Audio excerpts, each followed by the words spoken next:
टुनटुनी को बचपन से ही खाना बनाने का बहुत शौक था।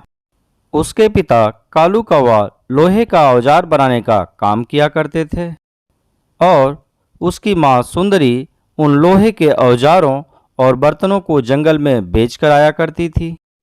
टुनटुनी उनकी गोद ली हुई बेटी थी और वो सब एक नदी किनारे पेड़ की डाल पर रहा करते थे।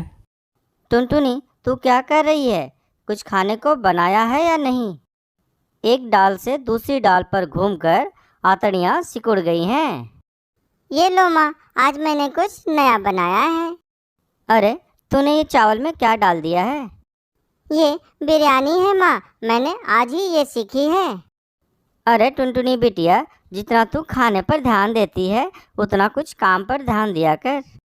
अरे, जब देखो कुछ न कुछ खाने को ही बनाती रहती है। 1-2 साल बाद तेरा ब्याह भी करना है, कुछ घर के काम भी सीख ले। ओहो, शर्मा गई। अच्छा ठीक है, तू बाहर जा, भट्ठी गरम कर, लोहा पीटना है। सुंदरी, हमारी बेटी बहुत गुणवंती है। हमेशा कुछ न कुछ खाना बनाने का कोशिश किया करती है। लेकिन हम लोग इतने रईस नहीं हैं कि हर रोज कुछ न कुछ अच्छा बनाकर खाएंगे तो कहाँ से आएगा। चिंता क्यों करते हो जी? सब बच्चों का भाग्य है, भगवान देगा। देख, अगर मेरे बस की बात होती तो मैं उसे 10वीं करवाकर घर नहीं बैठाता, उसे और भी आगे पढ़ाता। वैसे हमारी टुनटुनी जिस घर भी जाएगी स्वर्ग बना देगी, बस एक अच्छा सा लड़का मिल जाए। अरे, हम नारियल के खोल में रहते हैं, लड़का भी तो हमें ऐसा ही देखना पड़ेगा। जब सुंदरी की तबीयत खराब हो जाती थी तब टुनटुनी भी औजार लेकर एक डाल पर बैठ जाया करती थी। एक दिन उसे वहां गोलू मिला। अरे टुनटुनी, तुम यहाँ क्या कर रही हो? मैं यहाँ खुरपे, दराज, हंसिए और बर्तन बेच रही हूँ। लेकिन तुम तो पढ़ने में इतनी अच्छी थी, फिर क्या हुआ? यहाँ ये सब क्यों? ये हमारा पेशा है गोलू। मेरे पिताजी ने मुझे 10वीं पढ़ा दिया, वही बहुत बड़ी बात है। हम पंछियों में वैसे चिड़ियाएं नहीं पढ़ाई जाती। अरे, यही हमारा देश पीछे रह गया टुनटुनी। अच्छा ये बताओ, तुम रहती कहाँ हो? यही नदी के पीछे ही हमारा नारियल का घोंसला है। टुनटुनी, तुम्हें खाना बनाने का वैसे ही बहुत शौक है, क्यों ना तुम पिज्ज़ा पराठा बनाकर बेचो? ये कम लागत और मेहनत में बन जाता है। वैसे स्वाद तो पूछो मत, एक बार बनाकर तो देखो। लोहे के औजारों से भी ज़्यादा कमाने लगोगी। क्या तुम मुझे इसका सामग्री बता सकते हो? हाँ बिल्कुल, पर तुम्हें मुझे इसके पहले अपने हाथों की बिरयानी बनाकर खिलानी पड़ेगी। कुछ दिनों बाद उस जंगल में भयंकर तूफान आता है। कालू उस तूफान से बाल बाल बचा, लेकिन उसके आधे शरीर ने काम करना बंद कर दिया और डॉक्टर को दिखाया तो डॉक्टर ने कहा, इन्हें चंपक वन के किसी बड़े अस्पताल में दिखाना पड़ेगा। अब बेचारी सुंदरी क्या करे, कौन औजार बनाए, कौन हथौड़ा चलाए। टुनटुनी की माँ, ऐसी जिंदगी से मर जाना अच्छा है। तुम मुझे जहर दे दो। ऐसा क्यों बोल रहे हो जी? आप ठीक हो जाओगे, मैं जंगल के किसी अच्छे डॉक्टर को दिखाऊंगी। अरे, लेकिन पैसा कहाँ से आएगा? जो जमा है सोचा था उससे टुनटुनी की शादी कर दूंगा, लेकिन अब मैं काम करने के लायक नहीं रहा। टुनटुनी उन लोगों की बात सुनकर दुखी हुई और उनके पास आकर बोली, पिताजी, क्यों चिंता करते हो? आप काम करने के लायक नहीं हैं तो क्या हुआ, मैं हूं ना।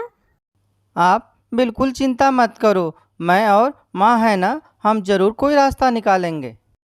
माँ, जब तक पिताजी अच्छे नहीं हो जाते मैं घर के बाहर पिज्ज़ा पराठा बनाकर बेचूंगी। टुनटुनी, कोई क्या कहेगा? माँ, जब मैं लोहे के औजार बेचती हूँ तब क्या कोई कुछ कहता है?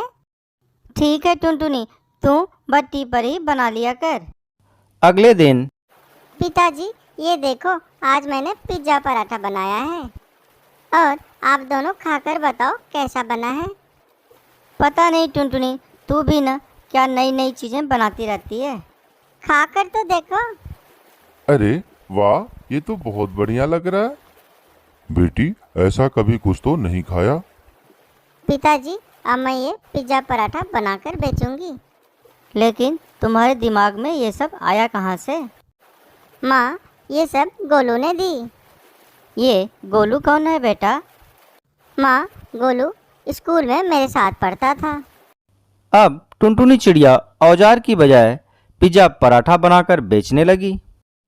जो उसके यहाँ एक बार पिज्ज़ा पराठा खा लेता था, वो अपने पड़ोस में अपने दोस्तों से उसकी तारीफ करता।